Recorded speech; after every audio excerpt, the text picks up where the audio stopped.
नमस्कार दोस्तों, आप सभी का एक बार फिर से बहुत बहुत स्वागत है हमारे इस यूट्यूब चैनल पर। दोस्तों, आज की इस वीडियो में हम बैंक निफ्टी के वीकली चार्ट को समझेंगे, उसको एनालाइज करेंगे। वीडियो शुरू करने से पहले मैं आप सबसे एक चीज़ कहना चाहूँगा, रिक्वेस्ट करना चाहूँगा कि प्लीज़ चार्ट के पैटर्न को समझें, चार्ट के बिहेवियर को समझें, सेलर के माइंडसेट को समझें कि आखिर वो करना क्या चाहते हैं। जब आप चार्ट के पैटर्न को समझ जाते हैं, फिर चाहे चार्ट वो वीकली हो, डेली हो, मंथली हो या 15 मिनट का हो या 5 मिनट का हो, आपको समझ में आने लगता है कि आखिर मार्केट करने क्या वाली है, सेलर का क्या माइंडसेट चल रहा है, क्या मुझे यहाँ बाइंग करनी चाहिए, क्या मुझे यहाँ सेलिंग करनी चाहिए, या फिर मुझे सिर्फ और सिर्फ न्यूट्रल होकर बैठना है, सिर्फ मार्केट को देखना है कि आखिर सेलर कर क्या रहे हैं। कॉल राइटर पुट राइटर दोनों की जंग छिड़ी हुई है। इन दोनों में से जो भी जीतेगा हम उसके साइड हो लेंगे, जो भी मोमेंट हमें मिलेगा वहाँ लेके हम तुरंत आ जाएंगे। सिर्फ इतना सा ट्रेडिंग है, ऑप्शन ट्रेडिंग। अब देखिए, हम देखें पिछले 10-12 वीक में मार्केट ने किया क्या है। मार्केट यहाँ से ऊपर जाती है, फिर नीचे आती है, फिर ऊपर उसी लेवल के आसपास जाती है जहाँ मार्केट ने रेजिस्टेंस बनाया हुआ था। मतलब सेलर यहाँ पे बार बार हावी हो जा रहे हैं, फिर यहाँ से मार्केट नीचे की तरफ आ जाती है। अब क्या किया मार्केट ने, इस लेवल पर आकर जो ये इनडिसीजन कैंडल बनी, इसके बारे में मैं अलग से कई वीडियो बना भी चुका हूँ। इस कैंडल का क्या मतलब है कि सेलर नीचे लेकर आए और यहाँ बायर पहले से ही थे। तो यहाँ इस कैंडल पे इस वीक में, लास्ट वीक में जो ख़त्म हुआ है, सिर्फ और सिर्फ सेलर और बायर की लड़ाई होती रही।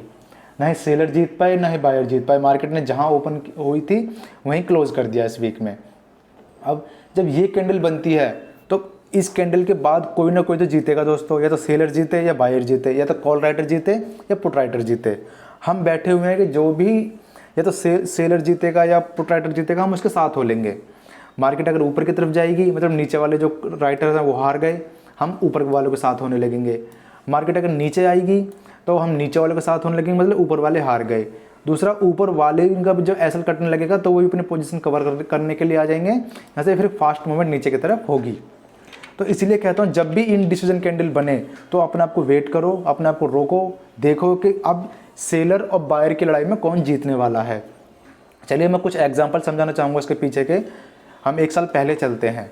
ये हमारा अभी सितंबर मंथ का ख़त्म हुआ है, तो हम सितंबर का ही चार्ट लेके चलते हैं 1 साल पहले। ये देखिए यहाँ पर आ गए। अब थोड़ा दोस्तों ध्यान से समझना चार्ट को, चार्ट आकर देखे कैसे जाते हैं या फिर मैं कैसे एनालाइज करता हूँ चार्ट को। यहाँ देखिए, मार्केट ने 2-3-4 वीक यहाँ एक रेंज बनाई, इस रेंज में मार्केट फंसा, जहाँ से बायर हावी हुए और मार्केट को ऊपर लेके चले गए, 41,800 के आसपास लेकर आए। और अगर आप पीछे देखेंगे तो मार्केट ने यहाँ पहले भी एक रेजिस्टेंस बनाया हुआ है। ये लेवल जो है 41,800 के आसपास का, ये सेलरों का एरिया है। यहाँ से पहले भी सेलर नीचे मार्केट को लेके गए थे। अब मार्केट जैसे यहाँ से निकला, फिर यहाँ से सेलर मार्केट को नीचे लेकर आ गए। मतलब इस पॉइंट पे मुझे बाइंग करने की बहुत ज़्यादा जल्दी नहीं होगी, यहाँ मैं सेल करने की सोचूंगा, क्योंकि यहाँ सेलर पहले से बैठे हुए हैं। अब यहाँ नीचे मार्केट एकदम से क्यों आ गया, यहाँ जिन सेलरों ने यहाँ राइटिंग की होगी, मार्केट को नीचे लेके आए होंगे, तो इतने जब दिन मार्केट इतने दिन यहाँ कंसोलिडेशन करा, या 2-3 महीने मार्केट ने कंसोलिडेशन करा, तो यहाँ जिन्होंने यहाँ राइटिंग की होगी वो तो ऑटोमेटिकली अच्छे खासे प्रॉफिट में आ गए होंगे। अब मार्केट जब यहाँ से ऊपर निकला तो सेलर ने फिर कोशिश करी और मार्केट को फिर वो नीचे लेकर आ गए, मतलब इसी लेवल से मार्केट को फिर नीचे लेकर आ गए। मार्केट अगर इस लेवल से थोड़ा बहुत ऊपर भी जाता और फिर नीचे लेकर आते तो भी यही कंडीशन होती, मतलब यहाँ के जो सेलर हैं वो मार्केट को फिर से कंट्रोल करने लगे, वो नीचे लेकर आ गए। अब मार्केट जब यहाँ से गिरता है तो कहाँ जाता है, उसी रेंज में जहाँ पहले से ही बायर बैठे हुए थे। इस रेंज में मैं पहले भी बायर इसी कैंडल से मार्केट को ऊपर लेके गए। थोड़ा जूम कर लेता हूँ।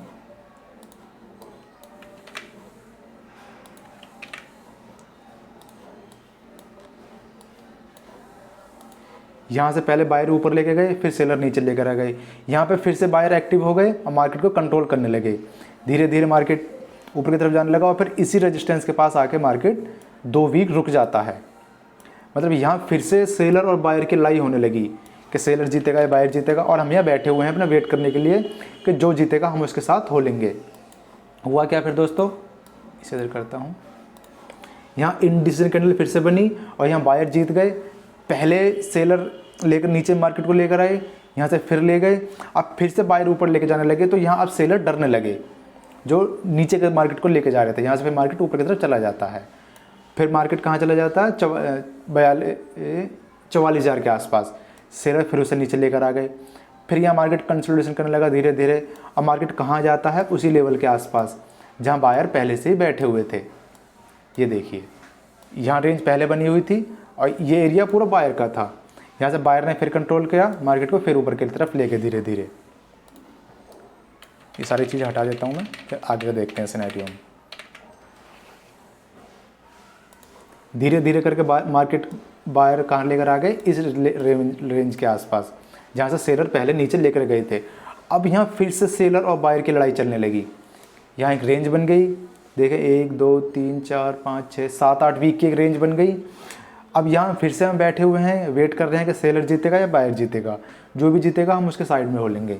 यहाँ फिर से बायर जीते, मार्केट को ऊपर लेके चले गए। अब यहाँ सेलर फिर से एक्टिव हो गए, उसे मार्केट को नीचे लेकर आए। और मार्केट को नीचे कहाँ तक लेकर आए, फिर जहाँ पहले से बायर बैठे हुए थे। सॉरी, ये सब हटा देता हूँ। इस रेंज के आसपास यहाँ पहले से सेलर मौजूद थे इस रेंज में, क्योंकि सेलर बायर पहले से मौजूद थे, क्योंकि बायर यहाँ से मार्केट को ऊपर लेकर गए थे। नीचे लेकर आए, यहाँ फिर से बायर एक्टिव हो गए, मार्केट को धीरे धीरे करके ऊपर ले जाने लगे। अब यहाँ सेलर को पहले बार में प्रॉफिट हो चुका था अच्छा खासा। यहाँ मार्केट इतने दिनों से नीचे घूम के आया है। अब जैसे ही मार्केट ऊपर आई तो यहाँ के जो सेलर थे वो फिर से एक्टिव हो गए, मार्केट को फिर नीचे लेकर आ गए। तो ये सिनेरियो होता है दोस्तों, बस यही देखना होता है कि सेलर कहाँ एक्टिव हो रहा है, बायर कहाँ एक्टिव हो रहा है, पिछला रेजिस्टेंस क्या है, पिछला सपोर्ट क्या है। बस यही चीज़ आपको देखनी है। इतनी सी छोटी सी चीज़ आप समझ गए तो आपको चार्ट देखने का बिल्कुल नज़रिया चेंज हो जाएगा। फिर आप चाहे किसी में ट्रेडिंग करते हो, ऑप्शन ट्रेडिंग करते हो, फ्यूचर करते हो, इंट्राडे करते हो, कुछ भी करते हो, आपको कहीं भी ज़्यादा लॉस होने वाला नहीं है। मैं ये नहीं कहता लॉस नहीं होगा, लॉस तो 100% होगा, लेकिन हाँ ये है कि आपके कंट्रोल में होगा। अब देखिए यहाँ क्या किया मार्केट ने, इन डिसीजन कैंडल बना दी। यहाँ हम देखें तो यहाँ बायर का एरिया है, ये पूरा जो एरिया है रेंज बनी हुई है ये बायर की है। यहाँ पहले मार्केट को बायर ने कंट्रोल किया, यहाँ फिर से कंट्रोल किया। हो सकता है इस रेंज में फिर से मार्केट को बायर कंट्रोल करें।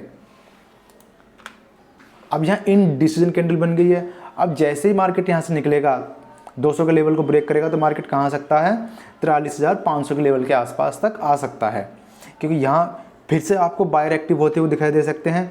अब फिर यहाँ कोई रेंज बनती है इस लेवल पर आके, जहाँ पहले भी रेंज बनी है, पिछले 2 बार से बायर यहाँ एक्टिव हो रहे हैं, यहाँ कोई रेंज बनती है, उसके बाद नीचे निकलती है, तो कहने का मतलब ये होगा यहाँ जो बायर थे इस एरिया में और इस एरिया में जो बायर थे, इन सब का एसएल कटेगा और यहाँ से पैनिक सेलिंग फिर देखने के लिए हमें नीचे की तरफ मिल सकती है।